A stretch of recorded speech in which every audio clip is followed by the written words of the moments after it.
Mukunda jewellers లో gratitude sale March 8th నుండి 11th వరకు ఫ్లాట్ 50% ఆఫ్ ఆన్ VA. ఈ ఆఫర్ అన్ని బ్రాంచెస్ కి వర్తిస్తుంది. ఇప్పుడు తీన్మార్ మల్లన వల్ల రాజ్యాధికారం వచ్చే అవకాశం ఉందా అంటే ఏం చెప్తారు? బీసీ రాజ్యాధికారం, బీసీ అంటే ఆ దిశలో ప్రయాణం మొదలవుతుంది ఆయనది. అది ఎప్పటికంటే అయితే మనకు తెలియదు. రాజ్యాధికారం ఎప్పుడు సాధ్యమైంది అనేది చెప్పలేము. ఆయన పోయే లైన్ను ఆయన మార్చుకోవాల్సిన పద్ధతులను కూడా అవన్నీ సూచిస్తాయి. అంటే తను దానికి తగ్గట్టుగా రైజ్ కావాలి.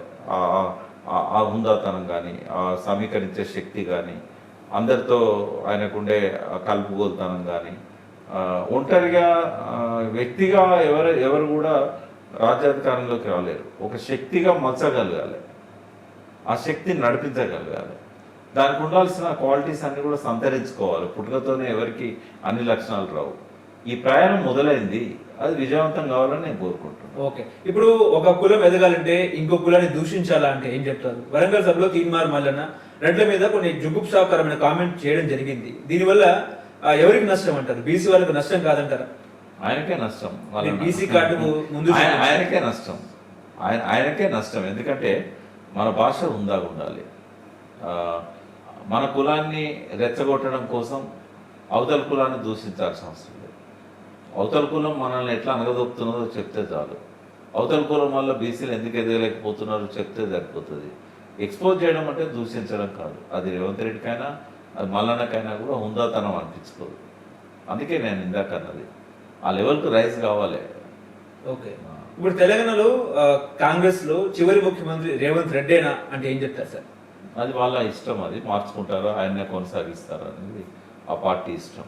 చెప్పలేము. ఎందుకంటే ఆ పార్టీ ఈయన మీద డిపెండ్ అవ్వడం మానేసినట్టయితే ఆయన తక్షణమే తొలగిస్తారు. ఎందుకంటే ఆయన వచ్చిన దగ్గర నుంచి కూడా అన్ని నెగిటివ్ అయినాయి. అందులో చాలామంది సీనియర్స్ ఉన్నారు. రేవంత్ రెడ్డి రాజకీయాల్లోకి రాకముందే మంత్రుల్లో పనిచేసిన వాళ్ళు ఉన్నారు. వాళ్ళ అనుభవాలను ఉపయోగించుకోవాలనుకుంటే ఆ పార్టీ మారుస్తుంది. మీనాక్షి నటరాజన్ గారు చాలా సిన్సియర్, హానెస్ట్. బట్ ఇద్దరికి ఎక్కడ కూడా పొసగదు. ఆమె క్యారెక్టర్కు, రేవంత్ రెడ్డి క్యారెక్టర్కు. ఇద్దరు కలిసి పార్టీని నడపడం సాధ్యం కాదు. అయితేనేమో మీనాక్షిని వెనక్కి తీసుకోవాలి, కొద్ది రోజుల తర్వాత రేవంత్ రెడ్డి తొలగించాలి. ఈ రెండింటి ఏదో ఒకటి జరుగుతుంది. ఓకే, ఇప్పుడు మీనాక్షి నటరాజన్ తెలంగాణ ఇన్ఛార్జ్గా వచ్చినారు. దీపాదాస్ మున్సిని తీసివేసినారు ఆరోపణల వల్ల.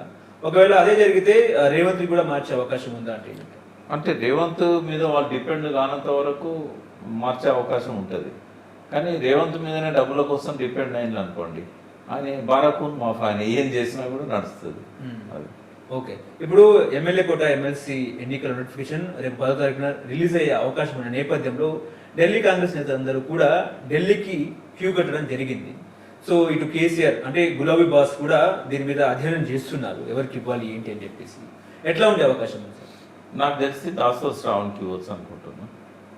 ఆయన ఇవ్వడం కూడా న్యాయము, ఆ పార్టీకి ఆయన అవసరం కూడా ఉంది. టీఆర్ఎస్లో అయితే ఆయన పేరు ఖరారు కావచ్చు అని నేను అనుకుంటున్నాను. కాంగ్రెస్లో పోటీ చాలా ఉంది కాబట్టి అది రేవంత్ రెడ్డి ఒక్కడే దాన్ని సాల్వ్ చేసే పరిస్థితి లేదు. ఏం చేయాలన్నా కూడా ఇది ఒక స్వయం పాలన కాదు. ఇప్పుడు రేవంత్ రెడ్డి పాలన, టీఆర్ఎస్ది స్వయం పాలన. ఓకే, ఈ రేవంత్ రెడ్డిది ఢిల్లీ పాలనే. అది అక్కడ స్విచ్ చేస్తేనే ఇక్కడ వెలుగుతుంది. ఇప్పటి వరకు 14 నెలలు అయినా కూడా 6 మంత్రులను ఇంకా ఖరారు చేయలేకపోయారు. చాలా కార్పొరేషన్లు కూడా అభ్యర్థులను పెట్టలేకపోయారు. ఇంటర్నల్ పోటీ ఎక్కువ ఉంది కాబట్టి అది అధిష్టానమే డిసైడ్ చేయాలి. వాస్తవంగా మీనాక్షి నటరాజన్ గారు right person to decide. But ఆమెను కూడా డిసైడ్ చేయనీయకపోతే ఇంకా ఢిల్లీ పోయి కూర్చోవాల్సిందే వాళ్ళు, వేరే మార్గం లేదు.